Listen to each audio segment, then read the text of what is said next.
So going back to the question of communication and just the topic of communication, because I feel that that's where a lot of things fall through in the real estate transaction.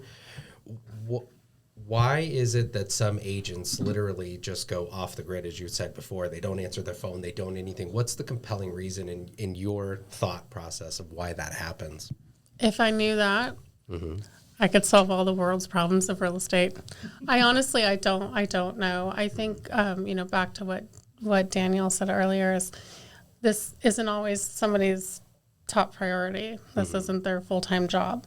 I think that, in the last couple of years, a lot of people got into the industry and this isn't their full-time gig. So they're not focused on it all the time, or they have to wait until they have a break in their 9-to-5 job or something until they can get back to a person. And I think that some people are just not naturally good communicators. And I think that it all kind of comes into play. And hopefully, it's not just because we don't want to be communicating. But if I had the answer with this industry, it would be a lot better. I think that is the answer. It's not important to them. If it was important to them, they would communicate better. Do you think that sometimes real estate agents lose the fact that there's consumers on the other side? I've said this for years, Daniel, that I think real estate agents and lenders should have to go through the process every 2 years. Even if it's a mock purchase, I think we should all have to go through it to realize and keep it fresh, because I guarantee for that first 6 months after we went through the mock process of buying or selling something, we'd be much more communicative with our clients. I guarantee it. I think that is no doubt would be a good way to do that. And I think that this adds to the point that I think that there just needs to be more required training. Absolutely. I'm all for, I guess, just upping the professionalism of our industry. The entry level to get into real estate, in my opinion, is not super high. You take a schooling that's X amount of hours, you pay X amount of dollars to the agency, and you pass a test, and you can have a real estate license to help somebody with the biggest transaction they're probably going to ever do in their life. Most of what you learn in that schooling is a great foundation, but it is not applicable in day-to-day real estate, and it's not applicable in what we do as business owners, which is essentially what you are when you're a real estate broker. You own your own business. It's, under an umbrella of a brand or something, but you own your own business. So you don't learn what you need to know when you go to real estate school and you do that online. You just click next. That needs to come up, in my opinion. And I also, along with that, the renewal process is 30 hours every 2 years, and it's next. I think that there should be more professional standards training involved in that, because of what we do for people and because of what we help them through. I think the level of professionalism overall, not just in this office and in this valley even, it just needs to be brought up a little bit more, I think, so that we are considered professionals and we are considered trusted advisors to this huge thing that people do. It just, anybody, I hate to say it like that, but anybody can do it. Right. But if you want to do it well, you need to work at a higher level. Well, the hard part is I think there should be a training designation in our industry. So lenders, real estate agents alike, I think that, if you're an appraiser and you're a trainee, you have a trainee designation, there has to be a certain amount of time. But the problem is, Robin, or for people like Robin, who just came out of the gate swinging, did a fantastic job his first year, I feel people like you would be penalized if we had some sort of level that everybody had to go through. Right. But I also think he had that. He essentially had that, because when he came into the business, he came in on Daniel's team under our RE/MAX brand. So he went through the training that I have. We have a pretty extensive training for our new brokers, because we tell them as soon as they come and they have that initial interview, I want to work for RE/MAX. How do I work for RE/MAX? we have required training that each one of our new to the business brokers. It came back. Remix came back. Well, that's what I do. Yeah. But we have a required training that each one of any new real estate broker has to go through.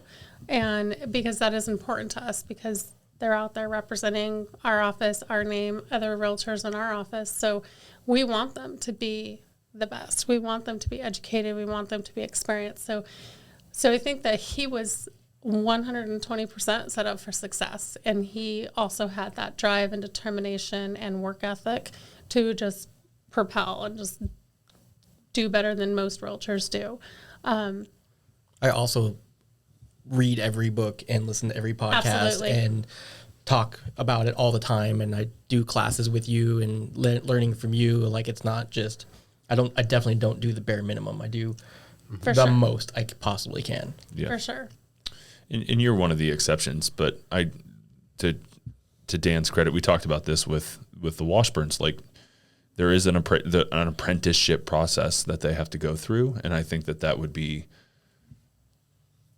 make all the difference in the world with real estate and lending. Like, if you had to go at least like work on a team before you could, like, you only have to like be in the business for 3 years to get a principal broker's license. You don't have to actually do one transaction. Mm-hmm. Stupid. Like, you're an exception. I have done a handful of real estate transactions. But you're an exception. I've actually done a lot more because from beginning to finish, I hang out with you guys and I know exactly what goes into that process. But you understand what I'm saying, I get though? what you're saying. Like, there's the experience. You have the experience just by being around the people that are doing it, but you could literally be hiding out in your home for 3 years, right? Not even around real estate, and then get your principal broker's license. Yeah.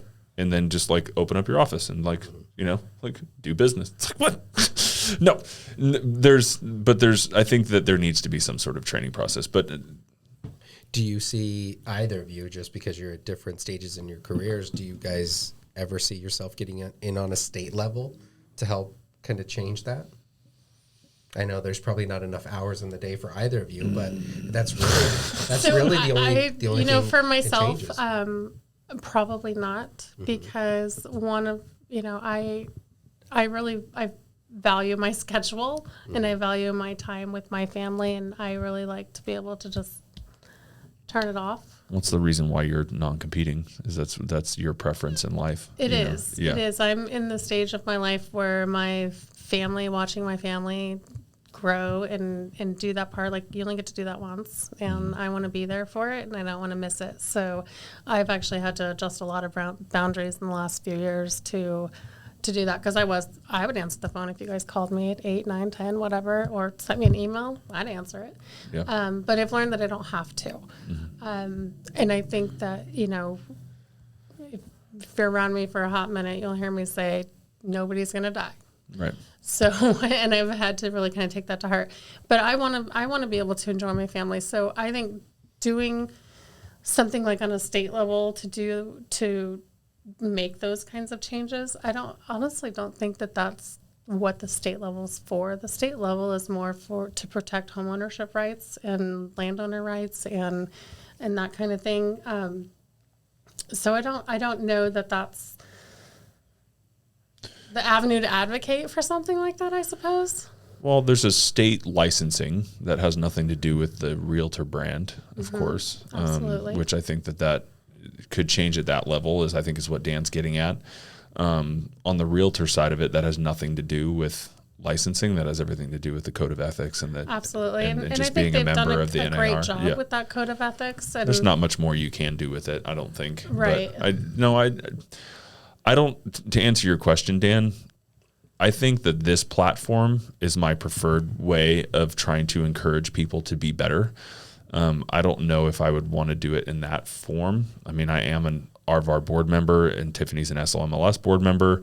And so we're doing this stuff locally to like getting involved with that in that fashion, but I'm not sure if that's the answer. I think that's too big of a mountain for me to climb. But it really is. Answer. It really is, and I think that most people feel that way, and that's why it continues in the fashion that it's been for who knows how long.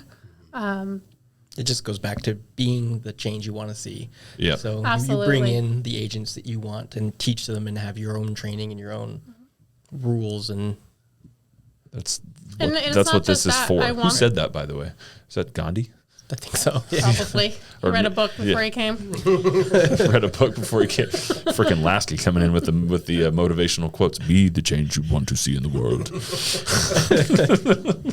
He doesn't say much, but it's powerful. It is powerful for sure. No, I think that's the whole point of what. Going back to your question, Dan, that is the whole point of this. You know, of what we're doing is trying to be the change, inspire people to do better and to be better. And there's always going to be people that aren't going to want to do better and not going to put in the effort to do that. That's just human nature. But it's not. I feel like if we could just inspire a few people, I think it would make a huge difference. You know. Does that answer your question? It does. I didn't mean to put you guys on the spot. It was No. just to know where the logical path was to get some of these things to change. But I agree, if this inspires somebody to go out and get more education or read books or, you know, sign up for Tom Ferry and, you know, get all the information that comes from that, I think that's worthwhile. The problem is nobody's looking at the long term when they get into this industry. I don't think anybody comes in from day one and goes, man, I can't wait to retire from real estate. They're like, God, I got to make a couple of bucks. I think this is the easiest way to do it to get to the other side, right? I think that's a good amount of the people. Like very few go in and go, gosh, I can't wait to be a long-term real estate agent. Just doesn't happen. No, it doesn't. That's honestly, it's the reason I got into the industry. It's just the money I was making was garbage. You know, and I need to make more money, and that's why I got into it. Fortunately, I got on with Nancy, and I got into a good situation where I was taught the right way.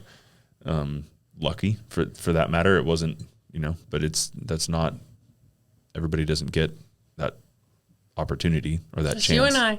What's that? Just you and I? Just you and I. No, and a lot of other people. I have feel like gotten I got the same thing. I mean, You did, because you very, were, very similar. But again, like I saw a lot of people sign up with Nancy that couldn't handle it. They couldn't do it.